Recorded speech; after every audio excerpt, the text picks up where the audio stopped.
What's up, guys? Eric here, and welcome back to Headlocks and Hot Packs once again here in the wrestling room.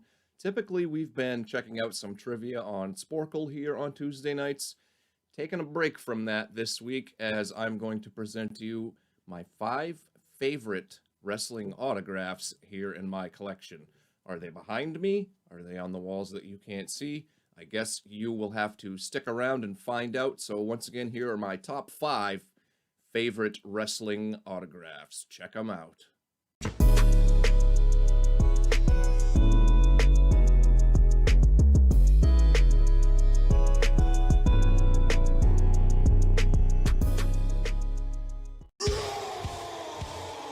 Number 5 is an example of how big things can come in small packages with this Monster Among Men autographed Braun Strowman Pop vinyl. This is the only modern wrestler to make the top 5 and the only one that I did not meet in person. I actually got this via winning a football pick'em pool for the season where everybody who entered the pick'em league entered in a prize, and the winner got to take the top choices out of the entire pool.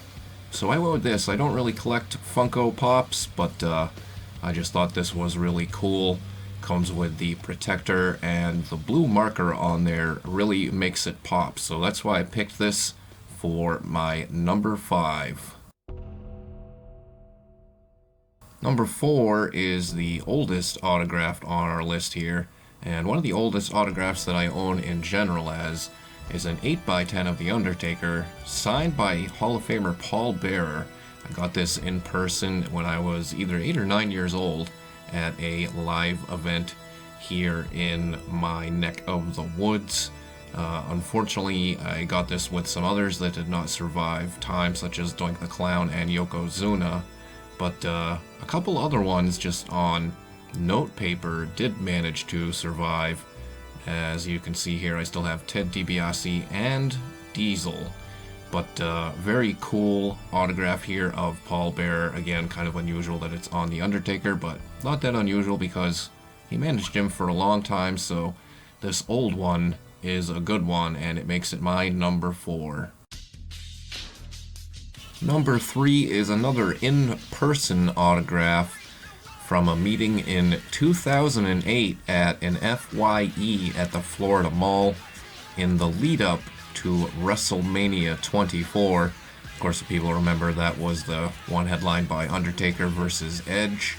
But as you can see, it is an autographed Chris Jericho WWF magazine. I picked this magazine up off of eBay in anticipation of meeting Y2J because I thought it would look cool to be signed. And I was indeed correct. You can see I've framed it up here. But yeah, this was the lead up to WrestleMania 24, which I did attend, as you can see here, the only WrestleMania that I have ever been to, and it was a good one. Also included Ric Flair versus Shawn Michaels in Ric Flair's quote-unquote retirement match. But very cool piece here, this Jericho signed WWF magazine from his debut in the WWF in 1999. So that makes it number 3 for me. At number 2 is a 2-for-1 with this WWE Hall of Famer, as we have 2 Scott Hall autographs. First up, a signed Scott Hall NWO The Revolution DVD in this very sharp silver paint pen. Again, this was an in-person autograph, just like our number 3 and number 4 picks. And this was in, I want to say, 2014-ish at a big-time wrestling event. So I picked up this DVD, again, in anticipation of getting it signed. And didn't expect him to do a Scott Hall signature and then do the Razor Ramon signature on this Defining Moments figure. I've loved these Defining Moments figures ever since they've first came out.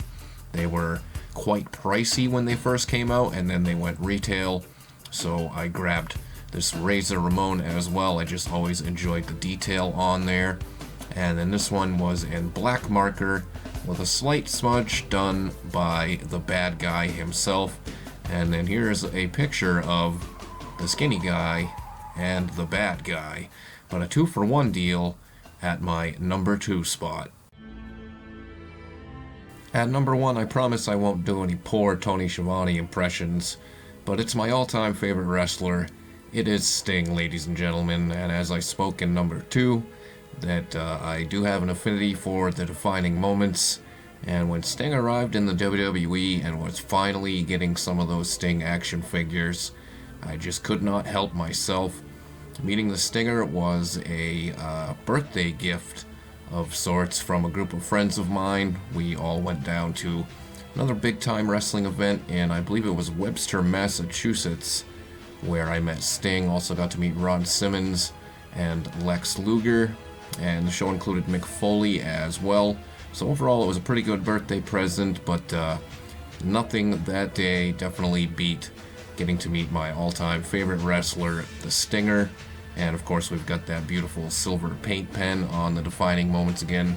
This is probably the prized possession for me in my wrestling autograph collection, so no other choice but to make it my number 1 choice here of my top 5 favorite wrestling autographs. So those are my top 5, that's 10, top 5 favorite wrestling autographs here that I own. What did you think? Let me know in the comments down below which one was your favorite. What's your favorite wrestling autograph in your collection? Let me know that too. Hopefully you guys enjoyed this video. If you did, hit that thumbs up. You can see got the thumbs up going right here behind me. We'll be back next Tuesday with another one on Sporkle, so look forward to that. And of course, everything else in between, including reactions, box openings on Thursdays, and game stream highlights on Saturday night. So don't miss out on all the fun right here on Headlocks and Hot Packs. But until the next one, have a good night, guys. I'll see you again real soon.